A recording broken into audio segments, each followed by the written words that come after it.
আপনাদের সন্তানদের নাম রাখবেন আল্লাহর দাসত্ববোধক নাম। আপনার সন্তানদের নাম রাখবেন আব্দুল্লাহ, আব্দুর রহমান।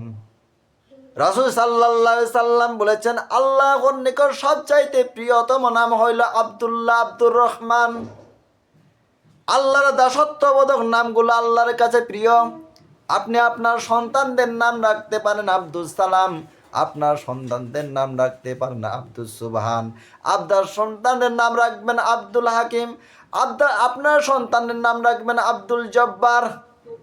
এই নামগুলো রাখবেন, এই নামগুলো আল্লাহর কাছে সবচাইতে বেশি প্রিয়। আমার বন্ধুরা, নবী এবং রাসূলদের নামানুসারে নাম রাখবেন। সন্তানের নাম রাখবেন ইব্রাহিম, 17 সন্তানের নাম রাখবেন আইয়ুব, সন্তানের নাম রাখবেন ইউনুস, সন্তানের নাম রাখবেন ইসহাক। এই নামগুলো আপনারা রাখবেন, এই নামগুলো রাখবেন, মন্দ নাম রাখবেন না।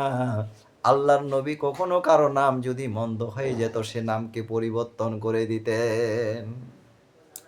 হযরত ওমর রাদিয়াল্লাহু তাআলা আনহু এর এক কন্যাকে আসিয়া নামে ডাকা হইতো।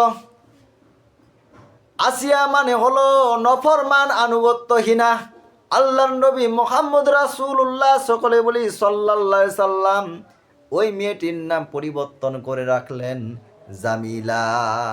জামিলা মানে হলো সুন্দরী। আমার বন্ধুরা, এইরকম সুন্দরতম নামগুলো আপনারা রাখবেন।